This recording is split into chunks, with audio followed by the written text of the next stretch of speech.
and welcome to episode 4 of the Wright County Restoration Project podcast. We're glad to be here again. My name is Jamin. I'm Sam. And we are talking the Bill of Rights this week, specifically the first of the original 10 amendments to the Constitution that were put in place.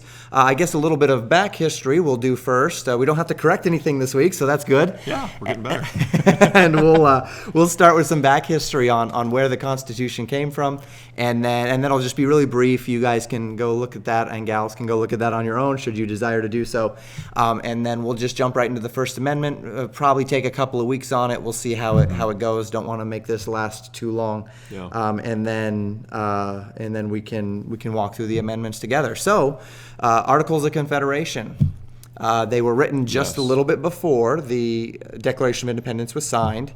Took a few years for them to get ratified by all of the states, and it was effectively the first loose constitution that we saw within the United States. And it was put there as a means by which for them to be brought together. We see that in the Declaration of Independence, that they called themselves a United States. Right. And it wasn't the United States of America as a country yet, but they did see themselves as a united federation of colonies and of states. And through it, they intended to form some measure of union. However, the Articles of Confederation were not sufficient. Right. They did not regulate trade.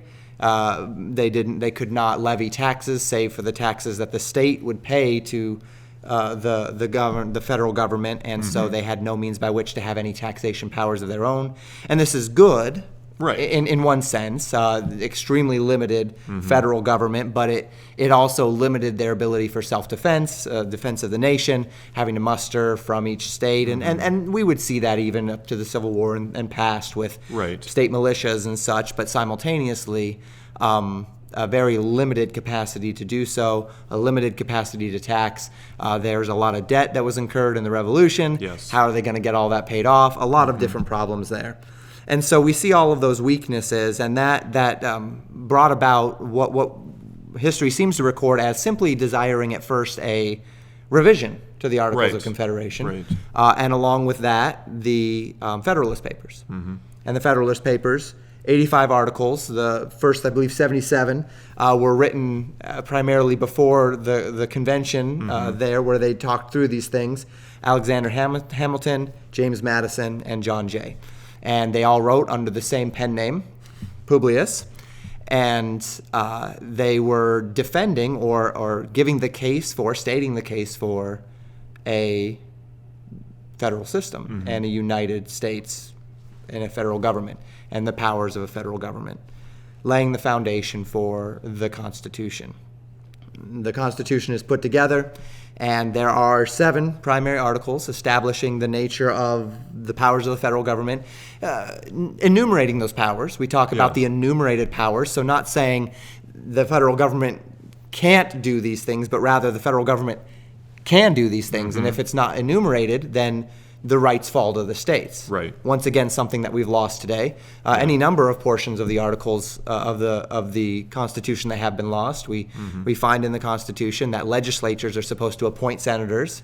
Senators were not supposed to be by popular vote. Various things within the Constitution that have been completely lost today in those 7 articles. But then we have with those the Bill of Rights. And tell us a little bit about the Bill of Rights. So it's interesting, the Bill of Rights is something that's brought up near the end of the Constitutional Convention, and several of the members that have worked for a very long, hot summer to put this Constitution together, they flat out say, we're not going to sign this document. This document doesn't have enough protections for the people. It doesn't give enough information of where the government's hand stops and starts and how that all works together. And so it's interesting that then they pull together and say, we've done a lot of work to put together this Constitution as it was written, but they felt that adding in these first 10 amendments would really give a safeguard for the citizens of this new United States of America to be able to know, and as we've talked about before, what are the rights that in a lot of cases we see as our God-given Yep. given rights and should not be infringed by this government, whether it be the Congress or the judiciary or the president and that part of the government. So there's a very clear there needed to be a clear line. And we look at many of these things, and some of them more than others impact our lives. Sure. But there's definitely things that have stood the test of time, and we appreciate them now being put in to clearly state, that as we're going to talk about how we exercise religion, government's involvement. Others that come to mind are the Second Amendment with firearms. Those kind of things are things that were important to lay out, not only what the structure of the government should be and all these other things, but to make sure that there was this, almost a piece of this Constitution to protect the citizens and to clearly lay out what their rights were. Yeah, and this is, the only word I can think of that comes to mind as we think of this is genius, because as you think about it, you say, okay, the 7th article of the Constitution says that if the rights are not enumerated in this document, they fall to the states. Yeah. And you would think that would be enough, right? You'd think that would be enough to say, okay, obviously if speech and religion and these things are not enumerated in the Constitution, then the federal government keeps their grubby hands off of them. Right. But as we have grown as a republic, we see now the wisdom of not just these negative rights. In other words, the idea of we are giving you every right that's not listed, but the positive rights of, and by the way, just to let you know, even though we're not listing them all, these particular things, let's just be explicit. The federal government can't touch these. And that Right. has been the only bulwark, really, in our Absolutely. society, especially over the last 50, 60 years.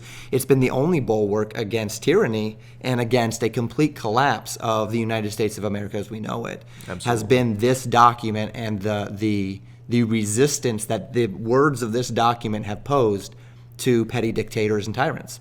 Absolutely. And of course, the First Amendment, not just first in order, but first in preeminence, Absolutely. is the one that we're going to talk about today, particularly focusing on the first bit of that, which is perhaps the most misunderstood, even more so, we might say, than the Second Amendment, which is also the Second Amendment we might say is willfully misunderstood. Yeah. The First Amendment is a little bit different. It has been completely twisted, really, and Turned on its head, really. Yeah, exactly. To mean the exact opposite of what it's actually saying, and particularly the first little bit of it, which we'll talk about in just a moment. So I'll turn it back to you, and we can start walking through that together. Yeah. So just to read through that First Amendment, just so we can kind of get it in our heads as we're talking about it, I'll just read it for you, and then we can kind of talk about kind of the times and why would the founders find these things to be important. And I know we'll go into more of that. But the First Amendment, this is how it reads.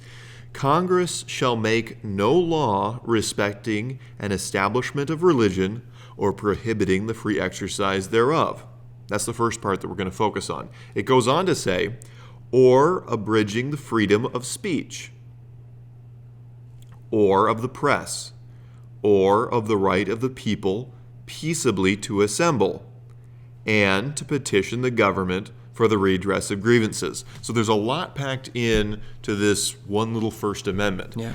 And particularly with the religion side, it's very interesting to look back, even at the history in the colonies before their separation from England, and especially to look. We talked about the Pilgrims earlier on in the podcast series, and even before that, how unique these United States at this point were in allowing people to exercise and to have freedom of conscience in religion in the way they saw fit. Before this, and in most of Europe, the government and the state religion, whether in some places like France it was Catholicism, Right. whether in England that was the Church of England, Yep. The government and the church were basically so intertwined it was hard to see where one began and the other ended. This included the government meting out punishments for those who had offended in some way the state church. Yep. And this we see in a lot of persecution, whether it was some form of a torturous punishment, sometimes even death. And these were things that many of the founders, and looking back at that very recent history to them, were very adamant that the government and the church should that the government should not get involved in the church punishment and whatever else. That was something they wanted to really to make clear, but it was also something very fresh in their minds, seeing these governments and state churches just really strip away people's rights and basically dictate to them how are they going to worship God, and if you rebel against that, will be you. Yeah. Well, and as we think about it, most of the people in those colonies, as well as in Europe, did not even really have a frame of reference to understand government outside of a state church. Right. When we even think of the Reformation and the things that happened with the Reformation, you think of Calvin in Geneva, and the Calvinists went and did their thing, and the Lutherans went and did their thing, and then you had the Church of England, and you had the Catholic Church, but they all maintained a church-state system, and they all maintained this system of civil punishments for religious crimes and religious compulsions by the state, and this pairing where there was a very, very blurred line going all the way back through the Inquisitions and everything with the Catholic Church and the divine right of kings and really all the way back in some ways to Charlemagne, we might think, and when he established Christianity as the religion of Rome, going all the way back there, we see this pairing of religious leaders and kings, and religious leaders, particularly the Pope throughout the Middle Ages, dictating to kings foreign policy and expectations and demanding tributes and all of these things. And that really didn't go away with the Reformation. So that even as we get into the colonies, there were any number of pockets within the colonies themselves that had church-state systems. Yeah, absolutely. And I think like you mentioned, with and I think you said Charlemagne, but it's Constantine. Yes, I'm sorry. Yeah, no, that's fine. Constantine. Very good. But that when Constantine did convert to Christianity and then mandate it kind of throughout the Roman Empire, that is that first step of the government and the church, dictating how things are supposed to go, and that starts that decline. And that leads to really the Dark Ages. Right. And the Reformation comes out of that, but it takes a long time to separate those two, the church and the government, to even, know that there was a difference between the two. Right, yeah, absolutely. So we see this back history, and certain of the states probably didn't have a problem with a church-state system, as we would think perhaps of, say, Massachusetts, and we might talk about them a little bit more in a little bit. But then there were other states that were very concerned. Yeah. And this brought about needing to bring some sort of leveling, and that leveling is a part of what we see within this First Amendment as it relates to the church-state system, and many of the founders and these states with kind of singed fingertips as it related to this particular controversy surrounding the church and the state. So we read this idea from the First Amendment that the establishment of religion or that Congress shall make no law respecting an establishment of religion or prohibiting the free exercise thereof. And why is this controversial? Why have we said that this has been turned on its head?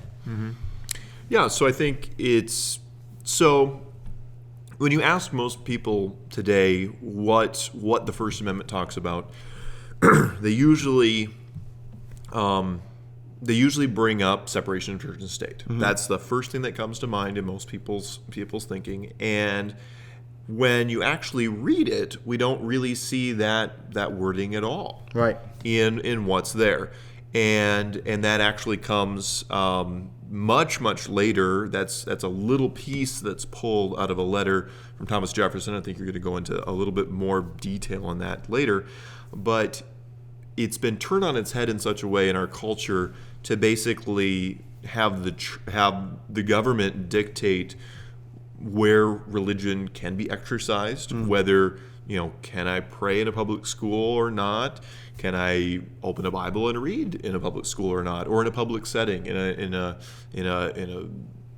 government building, those type of things. Town council meeting, those things. Right, Yeah. and so those things where if you actually look at what the founders wrote in that First Amendment, it definitely seems, even just reading through it and taking it at face value. Yep. The first part is talking about the government has no place in founding, establishing, or propagating a religion. That's not what Congress is supposed to do. Interestingly, it says Congress shall make no law. So it's specifically to Congress. Yep. And they're saying, that's not the government's job. The government's job's not to build a church or make a church of any sort. That's pretty clear.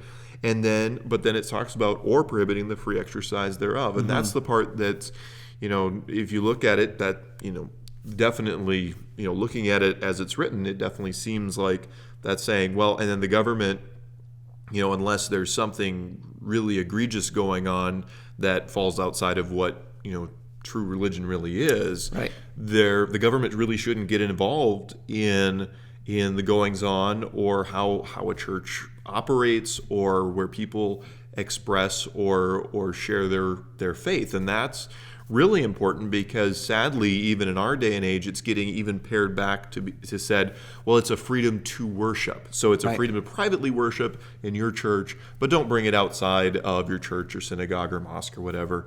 And in this case, along with the freedom of speech and freedom of assembly, this is really a freedom to exercise your faith wherever. Right. And the government really shouldn't have a place to tell you yay or nay wherever that is. And whether you agree with a particular religion or not, these are our rights that we should, stand for, whether, we agree with them or not. That's kind of the way these rights work, whether, and one religion shouldn't be favored over another in the way things are laid out.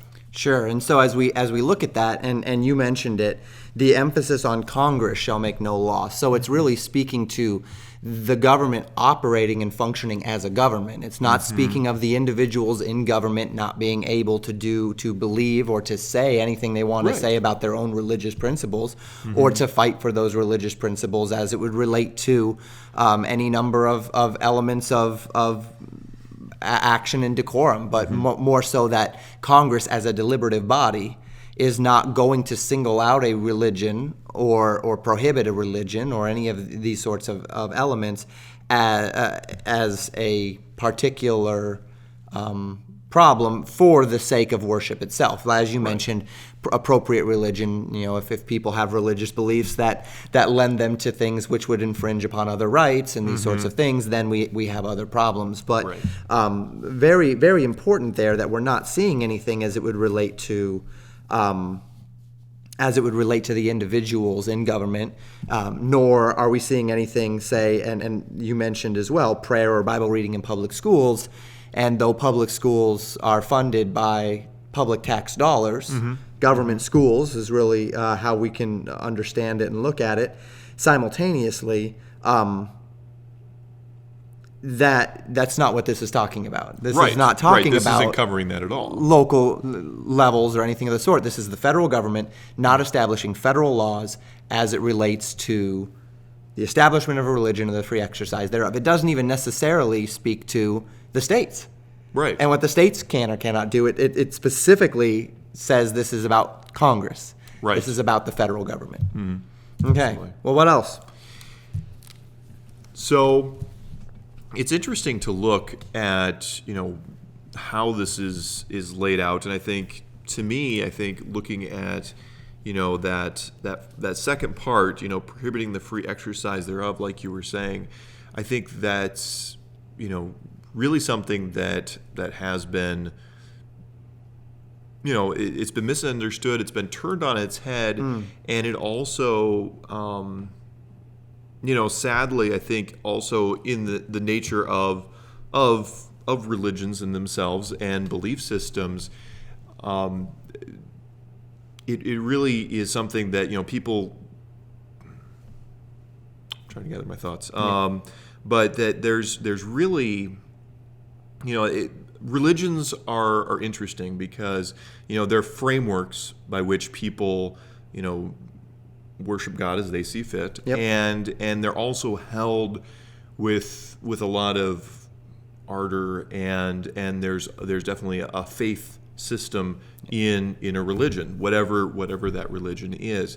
And so sometimes we can kind of get a little bit even, well, as long as my religion isn't being attacked, Sure. then we're okay. Yep. And it's interesting to look at, even with this, we think about early on, Catholics were even outlawed from some of the states. Correct. At this time, due to just the bad blood between Protestants and Catholics.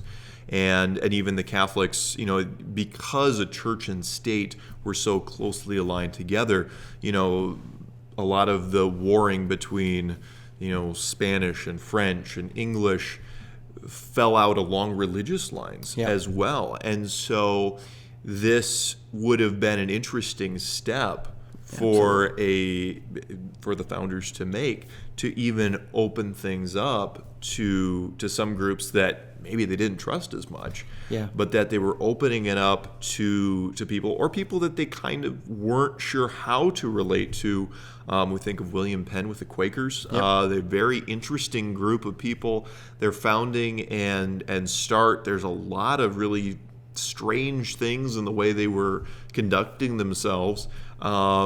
And William Penn opens up Pennsylvania and encourages them to settle in a certain spot, and allowed them to have a place to practice their Quaker beliefs. Sure. And there were many groups that came in and did that, and that this amendment was very clear in opening up the doors for, that Congress wasn't going to make laws specifically saying, how am I going to worship God as my conscience dictates? Yeah, and this really did open things up in a way that, among many people, they would say this is not healthy. This is not necessarily going to be healthy for the country to have, the Protestants are going to say, well, now the Catholics can come in, and that's not something that they would necessarily want. And then you had Jews that were coming in, and both the Catholics and the Protestants had some problems with the Jews, and you mentioned the Quakers. And so this is something, it was really radical, this idea that we are not going to establish this church-state system, and we are going to stand very strong on this idea that the government cannot become an arm of the church to enforce church dogma, and that the church cannot become an arm of the government to enforce civil, to either enforce their religious dogmas with civil disobedience or civil laws, or to demand civil obedience as a part of the faith, as we would see happening in the Middle Ages with this idea that if you are not adhering to the king, then you're not adhering, because he's the divine right of kings, and thus you're not adhering to the Pope, and your disobedience to one is disobedience to the other, and vice versa. And so this was a very, very new thing, and it put the United States in a unique spot as it related to the rest of the Western world. And one of the stories that I love about this, because it strikes so near and dear to the heart of myself as a Baptist minister, is that of Roger Williams. And a lot of people don't know the history, really, of Roger Williams. And Roger Williams and the Baptists had a not Roger Williams directly, but his posterity and the Baptist church had a really major influence in the Baptist regions of the country on this First Amendment. So for those of you that aren't familiar with Roger Williams, I'd encourage you to do a little looking into him. We would consider him to be one of the men who planted the first Baptist churches in the United States. And in Europe, they were called the Anabaptists, and the Anabaptists were a group of people who didn't really fit into any church-state system. They were not a part of the Reformation. They didn't come out of the Reformation per se. They would fall under the label of separatists, to be sure. Some of them would fall under that label of Protestant. Some of them would not necessarily, depending on who they were. But as a whole, they were kind of seen as a problem to everyone. The Catholics didn't like them. The Calvinists didn't like them. The Lutherans and the Protestants there did not really like them. The Puritans and the church-state system that erected there didn't really like them, although Roger Williams was a Puritan in a different light. And he was a Puritan and a part of the Massachusetts Bay Colony. But the Massachusetts Bay, and he was a minister within the Massachusetts Bay Colony. However, he had these unique ideas. And the unique ideas, his writings formed along three specific lines.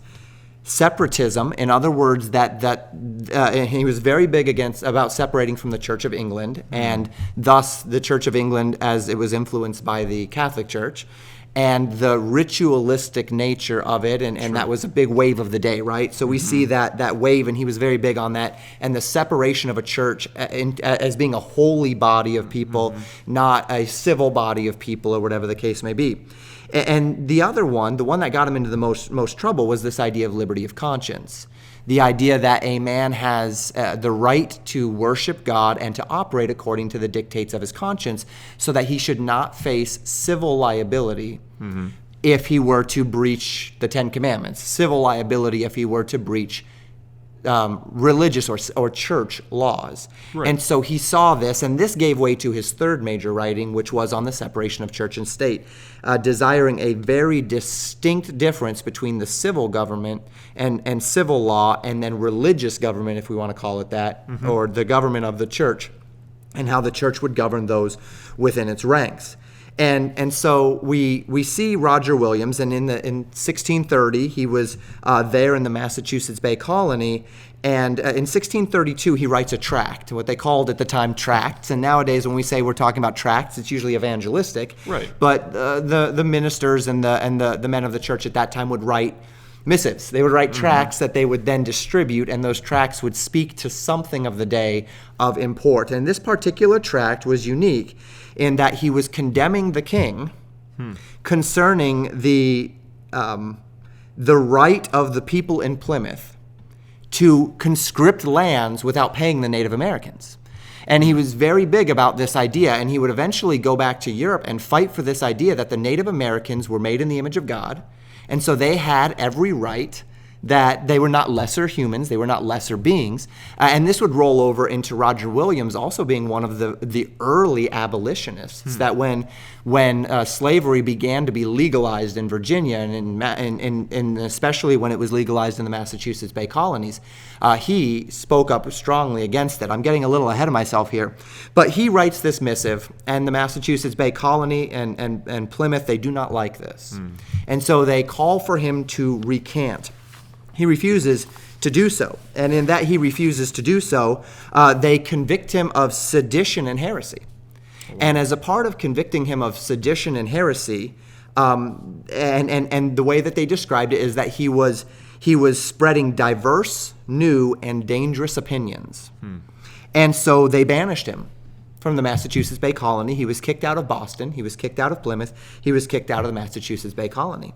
And he, at the time, was very ill, so they gave him a little bit of time, and then he ended up leaving there and going and staying with some Indians, some Native Americans for a measure of time, before eventually crossing the river over to this area that he called Providence. And he named it Providence because he felt as though the providence of God had led them to that place. And he also called his third child, the first child to be born in that area, Providence. And this became the beginning of Providence, Rhode Island. At the time, it was not established as Providence, Rhode Island. It was established as a settlement, but then it would give way to that. So he wanted this settlement specifically to be a place for those who desired liberty of conscience. And so he established it as such, and then, of course, people that were otherwise minded from the colonies began to find their way to this area of Providence, Rhode Island. And a government began to form, and it was a democratic government, very similar to what we might think of as a congregational church today, where they would have full members, and the full members had a right to vote, and then the full members got to vote in who else became full members or full citizens of that region or that colony. And then once you were a full citizen, then you got an equal right to vote within them as it related to various things. A number of things happened as it related to the Indians. Roger Williams proving himself to be a tremendous friend to the Native Americans. And then again, when it turned out that there was a military alliance that was formed, they called it the United Colonies. And it was primarily with Massachusetts, Connecticut, and Plymouth. And they all came together to destroy Rhode Island and to destroy this particular Native American group that were great friends of Roger Williams by the name of the Narragansetts, is how it's pronounced, Narragansetts. And so Roger Williams, of course, fighting for his friends, fighting for these rights, felt compelled to go to England in order that he could establish a charter for an actual official colony there. While he was there, he fought to change the perception of the English as it related to the Native Americans. The Native Americans thought themselves superior, or the English thought themselves superior to the Native Americans, and he fought very hard to try to elevate the Native Americans and to bring about this idea that we see in the Declaration of Independence, that all men are created equal. And that was really embodied in Roger Williams and in his desire.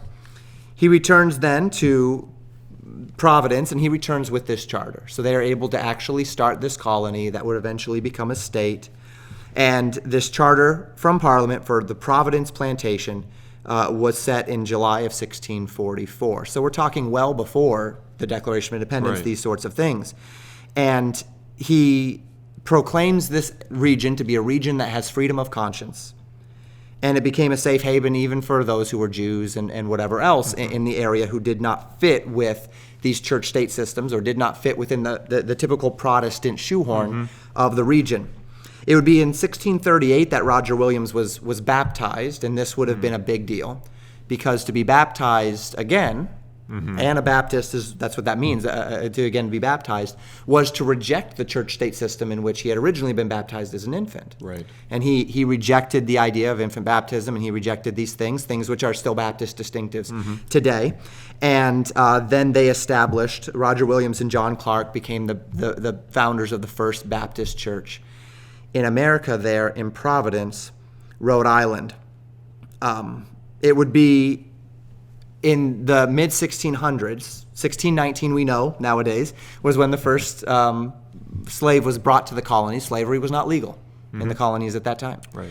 In 1641, Massachusetts Bay Colony passed the first law legalizing it. Virginia had already done it in years prior and such.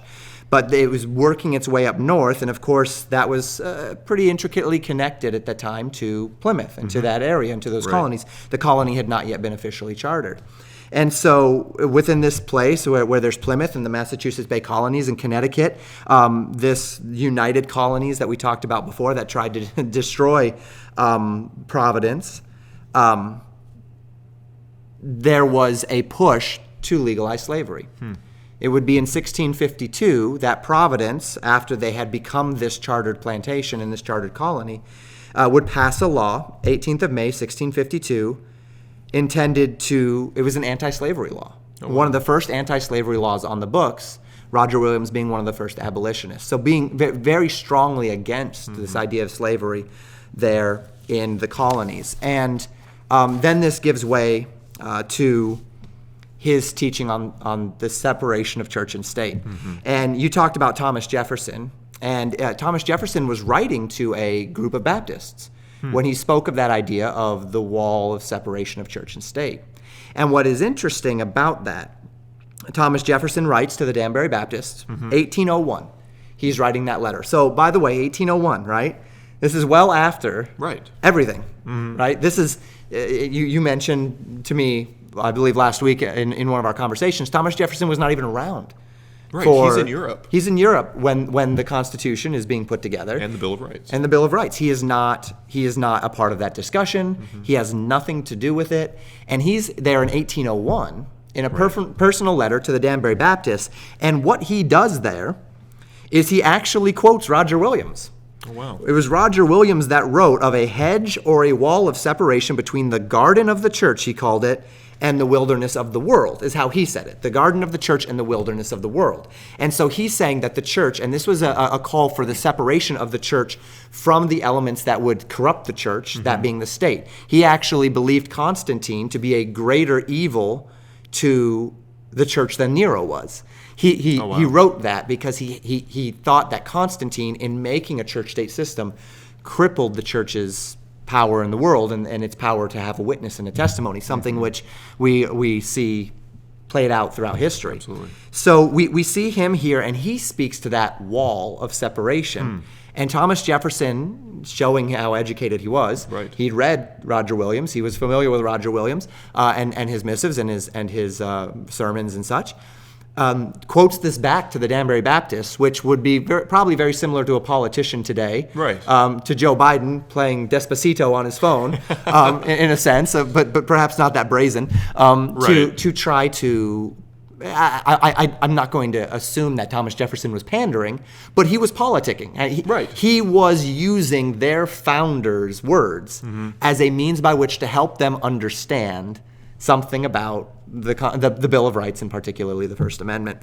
So what I love about this is that the Baptist denomination in the United States really has integral roots in this First Amendment, and specifically in the what we call the Establishment Clause of the First Amendment of the United States. And there's a rich heritage there, which I'm proud of, as it relates to our heritage. And that Roger Williams was such a staunch advocate of this particular principle, that the state and the church operate on different levels, and the church has no business stepping into the state, and the state has no business stepping into the church or the free exercise of religion, thus allowing for the very diverse, very unique constitutional republic that was established in the United States.